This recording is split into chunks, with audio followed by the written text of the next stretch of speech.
نحمدہ ونصلی علی رسولہ الکریم اما بعد۔ ترجمے والے قرآن پاک کا صفحہ نمبر 898، 24واں پارہ، سورہ حامیم سجدہ، 5واں رکوع، آیت نمبر 41 تا 44۔ اعوذ باللہ من الشیطان الرجیم، بسم اللہ الرحمن الرحیم۔ إن الذين كفروا بالذكر لما جاءهم وإنه لكتاب عزيز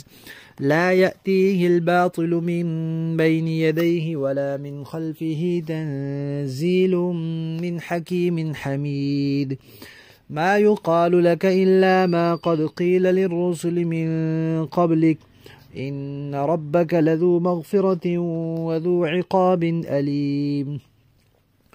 ولو جعلناه قرآنا أعجميا لقالوا لولا فصلت آياته أعجمي وعربي قل هو للذين آمنوا هدى وشفاء والذين لا يؤمنون في آذانهم وقر وهو عليهم عمى أولئك ينادون من مكان بعيد۔ صدق اللہ العظیم۔ اللہ تبارک و تعالی نے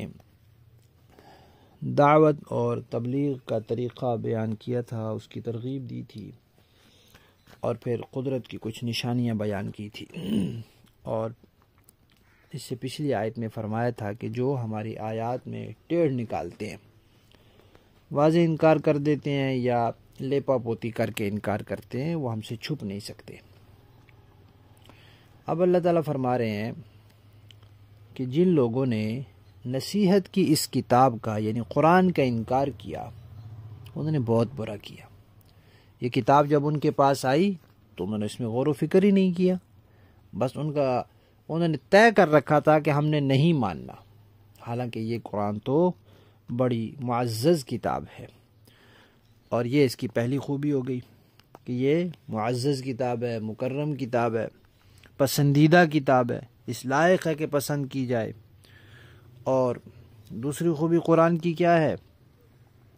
کہ اس کے اندر ہر بات سچی ہے، اور یہ مکمل محفوظ کتاب ہے۔ کوئی باطل، کوئی غلط چیز اس میں آگے پیچھے دائیں بائیں کہیں سے نہیں داخل ہو سکتی، یہ اللہ کی حفاظت میں ہے۔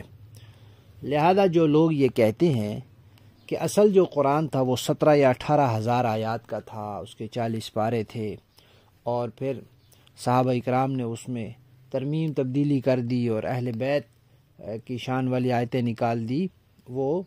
قرآن کی اس آیت کی روح سے جھوٹ بولتے ہیں، اور ان کا قرآن پر بالکل ایمان نہیں ہے۔ اور تیسری خوبی قرآن پاک کی یہ ہے کہ یہ اس ذات کی طرف سے اتاری گئی ہے جو بڑی حکیم ذات ہے، حمید ذات ہے، حکمت اور دانشمندی والی باتیں ہیں اس میں، اور اللہ تعالیٰ کی تعریفوں کی اس میں آیات ہیں۔ اس کے بعد نبی پاک صلی اللہ علیہ وسلم کو اللہ تعالیٰ نے تسلی دی ہے کہ آپ کو جو لوگ باتیں کہتے ہیں، کبھی آپ کو جادوگر کہتے ہیں، کبھی کاہن کہتے ہیں، کبھی نعوذ باللہ آپ کو دیوانہ کہتے ہیں، یہ باتیں نئی نہیں ہیں، یہ پہلی مرتبہ نہیں ہو رہی۔ پہلے جو انبیاء آئے ان کو بھی لوگوں نے اس طرح کہا، ان پر پھپتیاں کسی، طعنے دیے، تو ان انبیاء نے صبر کیا، کیونکہ داعی کا کام ہے صبر کرنا، تاکہ اس کی دعوت میں رکاوٹ نہ پڑے، تو اپنی ذات کا اس کو پھر بدلہ چھوڑنا پڑتا ہے، قربانی دینی پڑتی ہے۔ تو ان انبیاء نے صبر کیا، لہذا آپ بھی صبر کریں۔ نتیجہ کیا ہوگا؟ بہت سے لوگ راہ راست پر آ جائیں گے، اور وہ پھر اللہ تعالیٰ کی مغفرت کے حقدار ہوں گے، اور جو ضد پر قائم رہیں گے پھر اللہ تعالیٰ ان کی خود حساب کریں گے، اور ان کو وہ سزا دیں گے کہ وہ کبھی ختم نہیں ہوگی۔ پھر اس کے بعد اللہ تبارک و تعالیٰ نے فرمایا ہے کہ نبی پاک صلی اللہ علیہ وسلم کو لوگ جو طعنے دیتے تھے، ان میں ایک طعنہ یہ بھی تھا کہ بھئی ایک آدمی ہے، عرب میں رہتا ہے، عربی قوم سے تعلق رکھتا ہے، عربی اس کی زبان ہے، اور عربی زبان کی ایک کتاب پڑھ کے کہتا ہے کہ یہ معجزہ ہے، معجزہ تو یہ ہوتا کہ اس کے اوپر کسی اور زبان میں کتاب نازل ہوتی جو زبان اس کو نہ آتی ہوتی۔ تو اللہ تعالیٰ نے فرمایا کہ یہ جو اس طرح کا اعتراض کر رہے ہیں نا، یہ اصل میں وہی بات ہے کہ ماننا نہیں ہے۔ اللہ نے فرمایا کہ دیکھیں، موٹی سی بات ہے کہ جب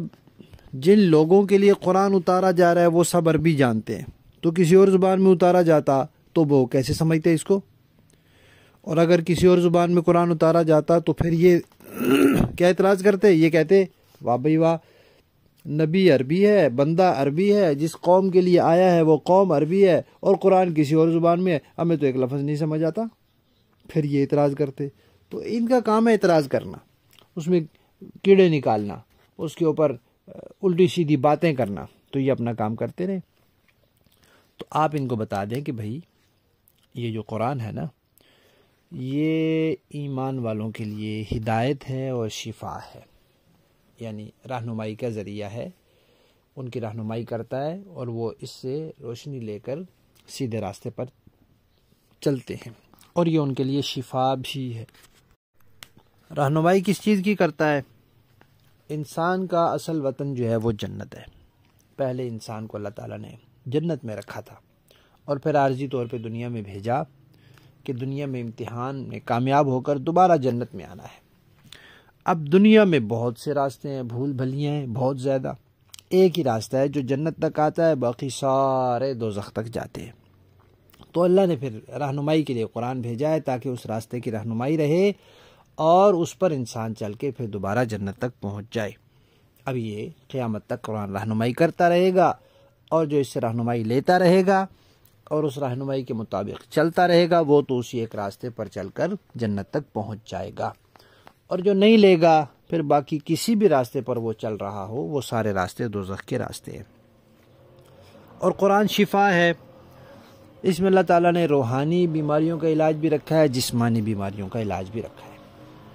بیماریاں ہوتی ہیں دو طرح کی، ایک روحانی ایک جسمانی۔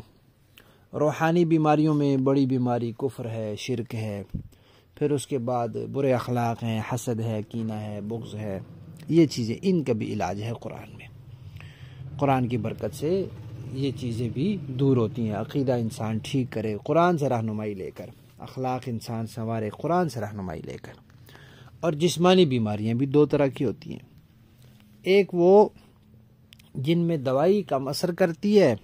اور دم تعویذ وغیرہ زیادہ اثر کرتا ہے، اثر تو اللہ نے رکھا ہے، اور دوسری وہ جن میں دوا زیادہ اثر کرتی ہے۔ تو پہلی قسم کی جیسے کسی کو نظر بد لگ جائے،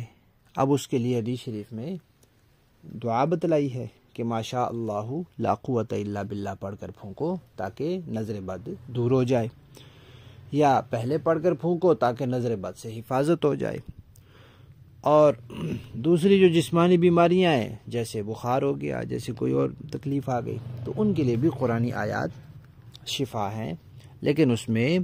یقین کا ہونا ضروری ہے۔ سورہ فاتحہ ہے، آخری دو صورتیں ہیں، یہ پڑھ کر پھونک دی جائیں تو اللہ تعالیٰ شفا دیتے ہیں۔ اسی طرح کچھ آیات شفا ہیں، 6 آیات ہیں جن میں شفا کا لفظ آیا ہے۔ اس کے بعد فرمایا کہ بھئی دیکھو قرآن اتنی خوبیوں والا ہے، اتنی شان والا ہے، نصیحت کی کتاب ہے، معزز کتاب ہے، محفوظ کتاب ہے، اور حکیم اور حمید ذات کی طرف سے بھیجی گئی کتاب ہے، قرآن ہدایت ہے، قرآن شفا ہے، پھر اس کو مشرک کیوں نہیں مانتے؟ تو اللہ تعالیٰ نے فرمایا کہ وہ جو نہیں مانتے اس میں قرآن کا قصور نہیں ہے، ان کا اپنا قصور ہے۔ جیسے سورج ہے، اب بینا آدمی سورج سے رہنمائی لیتا ہے، اس کی روشنی میں راستہ طے کرتا ہے، جبکہ چمگادڑ وہ سورج کو دیکھ کر اور اندھی ہو جاتی ہے، تو اس میں چمگادڑ کا قصور ہے، اس کی آنکھوں کا قصور ہے، سورج کا تو قصور نہیں ہے۔ تو مشرکین نے بھی اپنے آپ کو قرآن کے ساتھ ضد لگا کر ایسے ہی بنا لیا ہے۔ تو جو قرآن آتا ہے یہ کہتے ہیں ہم نے تو ماننا نہیں، ہم نے تو ایمان نہیں لانا، ہم نے تو اس میں کوئی نہ کوئی اعتراض نکالنا ہے۔ تو اس لیے پھر وہ اپنے کانوں کو بند کر لیتے ہیں، وہ آنکھوں سے اندھے بن جاتے ہیں، وہ عقل پر پہرا لگا دیتے ہیں کہ ہم نے قرآن میں غور و فکر کرنا ہی نہیں۔ تو پھر یہ ایسے لوگوں کی طرح ہو جاتے ہیں جن کو دور دراز سے پکارا جائے، دور دراز سے کوئی آواز آ رہی ہو تو وہ انسان کئی دفعہ اپنے آپ کو اس کا مخاطب سمجھتا ہی نہیں، توجہ ہی نہیں کرتا، اس کو سنتا ہی نہیں، سمجھتا ہی نہیں کیا ہے۔ اور عرب میں یہ محاورہ بھی ہے کہ جو بندہ بات نہ سمجھنا چاہتا ہو تو اس کو کہا جاتا ہے کہ یہ تو ایسے جیسے دور سے پکارا جا رہا ہے، اور جو سمجھتا ہو اس کو کہا جاتا ہے کہ بھئی یہ تو ایسے ہے جیسے اس کو قریب سے آواز دی جا رہی ہے۔ لفظی معنی دیکھیے، ان الذین، بے شک وہ لوگ، کفروا جنہوں نے انکار کیا، بالذکر نصیحت کی اس کتاب کا، لما جاءہم جب یہ آئی ان کے پاس تو انہوں نے بہت برا کیا۔ وَإِنَّهُ اور بے شک یہ تو، لا کتاب البتہ کتاب ہے، عزیز معزز،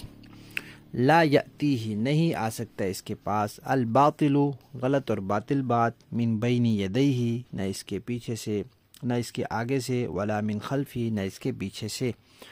تنزیل یہ نازل کیا گیا ہے، من حکیم حمید اس ذات کی طرف سے جو حکمت والی ہے، حمید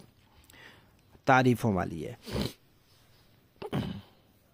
ما یقال لک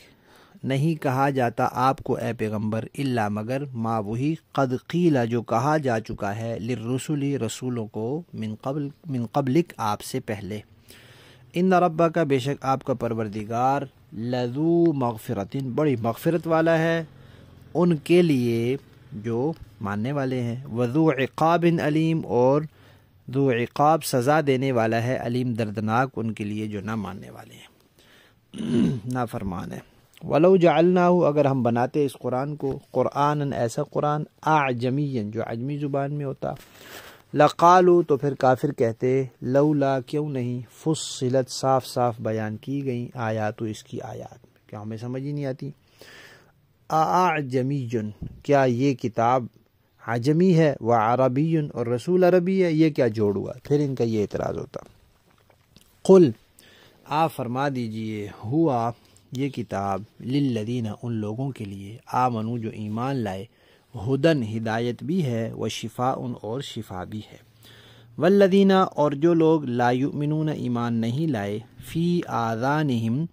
ان کے کانوں میں، وقر بوجھ ہے، وہم اور وہ، علیہم اس سے، عامن اندھے بنے ہوئے ہیں، اولئک یہ لوگ ہیں، ینادونا یہ پکارے جاتے ہیں، من مکان بعید کسی دور کی جگہ سے، تو اس میں پھر قرآن کا کوئی قصور نہیں۔ با محاورہ دیکھیے جی، ان الذین کفروا بالذکر لما جاءہم وانہ لکتاب عزیز، بے شک ان لوگوں نے بہت برا کیا جنہوں نے نصیحت کی اس کتاب کا انکار کیا جبکہ وہ ان کے پاس آ چکی تھی، حالانکہ وہ بڑی عزت والی کتاب ہے،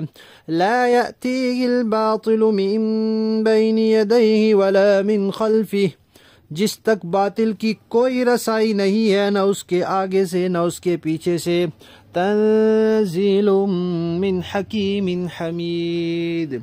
یہ اس ذات کی طرف سے اتاری جا رہی ہے جو بڑی حکمت والا ہے اور سب تعریفیں اسی کی طرف لوٹتی ہیں۔ ما یقال لک الا ما قد قیل للرسل من قبلک، اے پیغمبر آپ سے جو باتیں کہی جا رہی ہیں وہ وہی ہیں جو آپ سے پہلے پیغمبروں سے کہی گئی تھیں، ان ربک لذو مغفرت وذو عقاب علیم، یقین رکھیے کہ آپ کا پروردگار مغفرت کرنے والا بھی ہے اور دردناک سزا دینے والا بھی۔ وَلَوْ جَعَلْنَاهُ قُرْآنًا أَعْجَمِيًّا لَقَالُوا لَوْلَا فُصِّلَتْ آيَاتُهُ، اور اگر ہم اس قرآن کو عجمی قرآن بناتے تو یہ لوگ کہتے کہ اس کی آیتیں کھول کھول کر کیوں نہیں بیان کی گئی، اعجمی وعربی، یہ کیا بات ہے کہ قرآن عجمی ہے اور پیغمبر عربی، قل هو للذین آمنوا هدى وشفاء، کہہ دیجئے کہ جو لوگ ایمان لائیں ان کے لیے یہ ہدایت اور شفا کا سامان ہے، والذین لا یؤمنون فی آذانہم وقر وهو علیہم عمی، اور جو ایمان نہیں لائے ان کے کانوں میں ڈانٹ لگی ہوئی ہے، اور یہ قرآن ان کے لیے اندھیرے میں بھٹکنے کا سامان ہے۔ اولئک ینادون من مکان بعید، ایسے لوگوں کو کسی دور دراز جگہ سے پکارا جا رہا ہے۔ یہ جو آخری آیت ہے اس کے لفظی ترجمہ وَهُوَ عَلَيْهِمْ عَمَا کا معنی یہ ہے کہ وہ قرآن علیہم ان پر عما اندھا پن یعنی اندھے پن کا باعث ہے۔ یہ ترجمہ نہیں ہے، وہ غلطی سے ہو گیا کہ بھئی وہ اندھے بنے ہوئے۔ قرآن یعنی کہ قرآن تو سورج کی طرح ہے، اب جو بینائی والا ہے ٹھیک آنکھوں والا ہے اس کے لیے رہنمائی کا ذریعہ، اور جو چمگادڑ جیسا ہے اس کے لیے پھر اندھے پن کا ذریعہ ہے۔ صدق اللہ العظیم۔